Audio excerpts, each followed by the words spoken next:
Supreme कोर्टानं सुद्धा मराठा समाज मागास नसल्याचं निर्वाळा दिलेला आहे. आतापर्यंतच्या 4 आयोगांनी मराठा समाज मागास नाही आहे असं ठरवून दिलेलं आहे. आणि त्याच्यानंतर आता परत एकदा मराठा समाजाला मागास ठरवण्यासाठी सरकार कुठंतरी आटापिटा करतंय का?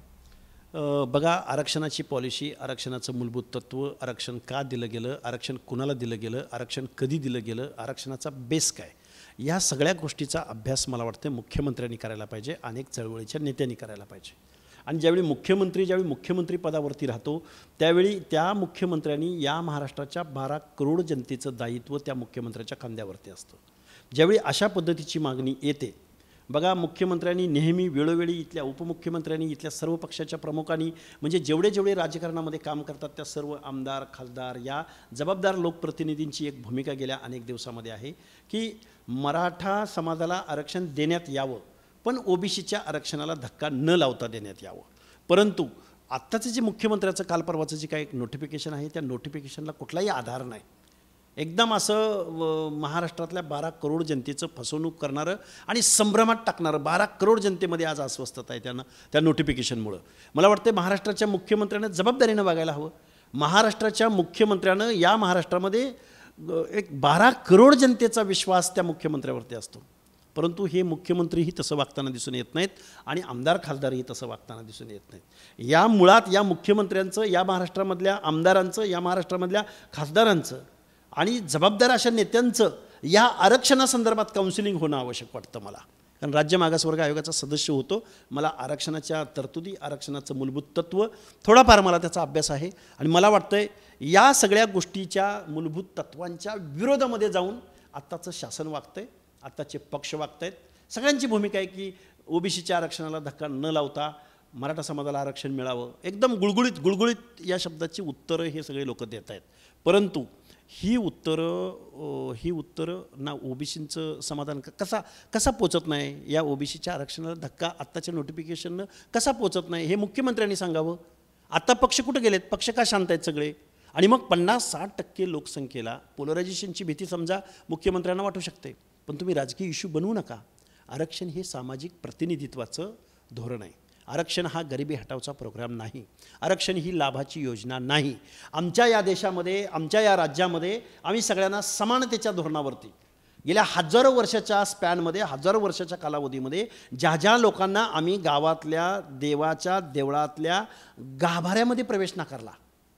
ओबीसीचं रिझर्वेशन बाबतीत आपण बोलायचं म्हटलं तर ओबीसीचं बघा, गावातला 12 बलुतेदार, 18 अलुतेदार, भटक्या विमुक्त जाती जमाती, SBC मधली लोक, मुस्लिम समाजामधला ओबीसी, या लोकांना गावातल्या वतनदारांनी, गावातल्या पाटलांनी, गावातल्या गाव कारभाऱ्यांनी, ग्रामदैवताला वेगवेगळ्या कामासाठी जुंपलं.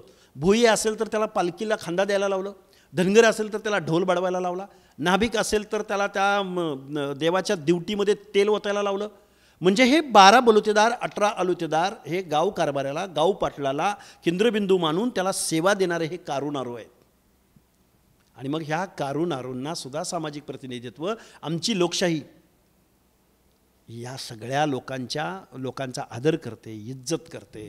तुम्ही एक महत्त्वाचा मागे मुद्दा मांडला, तो असा की आर्थिक मागास असल्याचं सांगायचं आणि सामाजिक मागास असल्याचं, सामाजिक मागासांचं आरक्षण लुटायचं, हा तुमचा जो आक्षेप होता, आरोप होता, तो काय नेमका? हा माझा तसाच आरोप आहे. ओबीसीचं आरक्षण असेल किंवा SCचं आरक्षण असेल किंवा STचं आरक्षण असेल, STचं रिझर्वेशन पाहिजे असेल तर तुम्हाला ट्रायबलचे सगळे नियम फॉलो करावे लागतात. तुम्हाला SCचं रिझर्वेशन हवं असेल तर तुम्हाला अनटचेबिलिटीचे सगळे निकष पूर्ण करावे लागतात. ओबीसीचं रिझर्वेशन हवं असेल तर तुम्हाला कारू, नारू, 12 बलुता, 18 अलुता.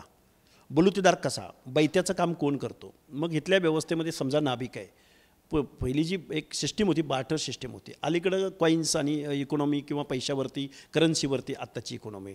पण अगोदर आमच्या या महाराष्ट्राचं किंवा आमच्या देशाचं जी काही समाज व्यवस्था आहे ती बार्टर सिस्टीमवर होती. आणि मग बार्टर सिस्टीममध्ये आमच्या या कारुनारूला जी एक दुय्यम वागणूक इथल्या व्यवस्थेनं दिली, ती दुय्यम वागणुकीमधून आमचा भारत देश स्वतंत्र झाला आहे आणि स्वतंत्र भारत देशामध्ये आम्ही सुद्धा इज्जतीनं आणि सन्मानानं आम्ही त्यांना वागणूक देऊ, हे आमच्या घटनेचं तत्त्व आहे.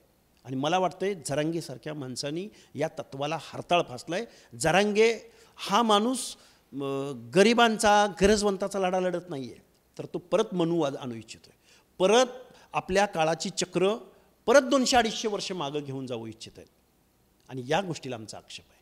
आर्थिक बेसवरती आरक्षणाची मागणी करायची आणि सामाजिक मागासांच्या यादीमधूनच आम्हाला आरक्षण पाहिजे म्हणायचं, हा विषय आहे. EWSवर जरांगे बोलत नाहीत, त्यांना माहीत पण नाही EWS इकॉनॉमिकल विकर सेक्शन म्हणजे काय असतं, ते कुणी दिलंय, का दिलंय, घटनेमध्ये अमेंडमेंट झाली. ही एवढं मजबूत असं 10% क्वांटम तुम्हाला EWSमध्ये दिलं आहे. गरजवंत आहेत ना, गरीब आहेत ना, तर गरिबांसाठी 10% रिझर्वेशन दिलं आहे. आणि या देशामध्ये आता कोणच आरक्षणाच्या बाहेर नाही. त्यामुळं सामाजिक मागासांना सामाजिकदृष्ट्या न्याय, काय आपल्या प्रियांबलमध्ये घटना म्हणते की आम्हाला सामाजिक न्यायासह समता प्रस्थापित करायची आहे, म्हणून रिझर्वेशन पॉलिसी आहे ना.